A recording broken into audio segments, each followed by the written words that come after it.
সরকারি চাকরিতে কোটা নিয়ে ছাত্র আন্দোলনের মধ্যে এক মহান শিক্ষকের নাম আবার উচ্চারিত হচ্ছে। তিনি হলেন রাজশাহী বিশ্ববিদ্যালয়ের ডক্টর সৈয়দ মোহাম্মদ শামসুজ্জোহা।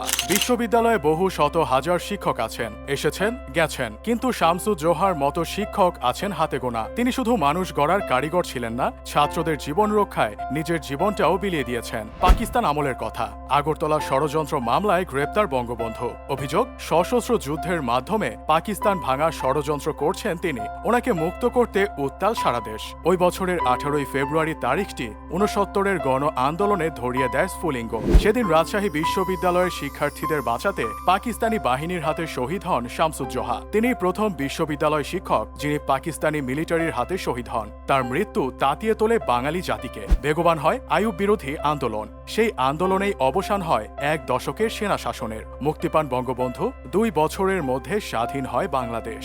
1934 সালের 1 মে পশ্চিমবঙ্গের বাঁকুড়ায় জন্ম সৈয়দ মোহাম্মদ শামসুজ্জোহার। ভারত ভাগের পরের বছর 1948 সালে বাঁকুড়ার স্কুল থেকে ম্যাট্রিকুলেশন। 2 বছর পর বাঁকুড়া খ্রিস্টান কলেজ থেকে পাশ করেন আইএসসি। এরপর পাকিস্তান চলে আসে তার পরিবার। শামসুজ্জোহা ভর্তি হন ঢাকা বিশ্ববিদ্যালয়ে। বাংলাকে পাকিস্তানের রাষ্ট্রভাষা করার আন্দোলনে অংশ নেন সক্রিয়ভাবে। এই ভাষা সৈনিক ছিলেন, বহু কাজে পারদর্শী ছিলেন, ফুটবলার, অ্যাথলেটিক ও অন্যান্য খেলায়ও ছিলেন পারদর্শী। 1953 সালে বিএসসি ও পরের বছর করেন এমএসসি। পরে রাজশাহী বিশ্ববিদ্যালয়ের হকি দলের নিয়মিত খেলোয়াড়ও ছিলেন। তবে তার কর্মজীবনের শুরু পাকিস্তানের অর্ডিন্যান্স ফ্যাক্টরিতে। ছিলেন সহযোগী কারখানা পরিচালক। 1959 সালে পশ্চিম পাকিস্তানে ওয়াহ ক্যান্টনমেন্টে সরকারি পরিচালক পদে যোগ দেন। এর 2 বছর পর সিদ্ধান্ত নিলেন শিক্ষকতা করবেন। সেই চাকরিতে ইস্তফা দিয়ে যোগ দেন রাজশাহী বিশ্ববিদ্যালয়ে ডেভেলপমেন্ট কর্মকর্তা হিসেবে। একই বছরে রসায়ন বিভাগে প্রভাষক হন। পরে পিএইচডি করতে যান যুক্তরাজ্যে। 1964 সালে লন্ডন ইম্পেরিয়াল কলেজ থেকে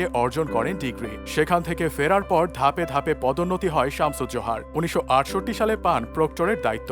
ওই বছরের শুরুতে গ্রেপ্তার হন বঙ্গবন্ধু। পূর্ব পাকিস্তান জুড়ে তীব্র হয় আন্দোলন। 1969 সালের 17 ফেব্রুয়ারি 144 ধারা জারি হয় রাজশাহী শহরে। তার মানে দলবদ্ধ হওয়া নিষেধ। কিন্তু সেই নিষেধাজ্ঞা ভেঙে মিছিল বের করে রাজশাহী বিশ্ববিদ্যালয়ের ছাত্র শিক্ষকেরা। যোগ দেয় জনতাও। রাজশাহী মেডিকেল কলেজ অধ্যক্ষের বাসভবনের সামনে পুলিশ বাহিনীর সঙ্গে বাধে সংঘর্ষ।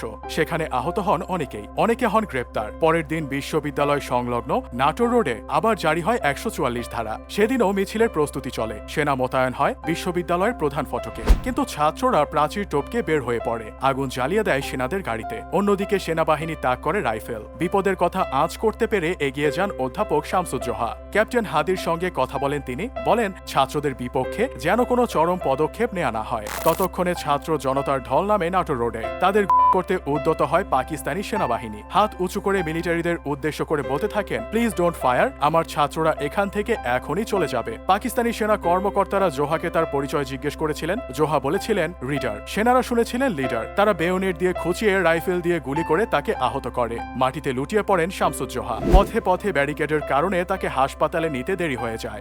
অস্ত্রোপচার টেবিলে মৃত্যুর কোলে ঢলে পড়েন। তবে মৃত্যুই শেষ কথা নয়। সেদিন আসলে তিনি অমর হয়ে গেছেন। তিনি সেদিন বলেছিলেন, আজ আমি ছাত্রদের রক্তে রঞ্জিত। এরপর কোনো গুলি হলে তার ছাত্রকে না লেগে যেন আমার গায়ে লাগে। তার শরীরের মৃত্যু আগুনে ঘি ঢালে। তীব্র হয়ে ওঠে ছাত্র জনতার প্রতিরোধ। জেনারেল ইয়াহিয়া খানের কাছে ক্ষমতা হস্তান্তর করতে বাধ্য হন তথাকথিত লৌহমানব আইয়ুব খান।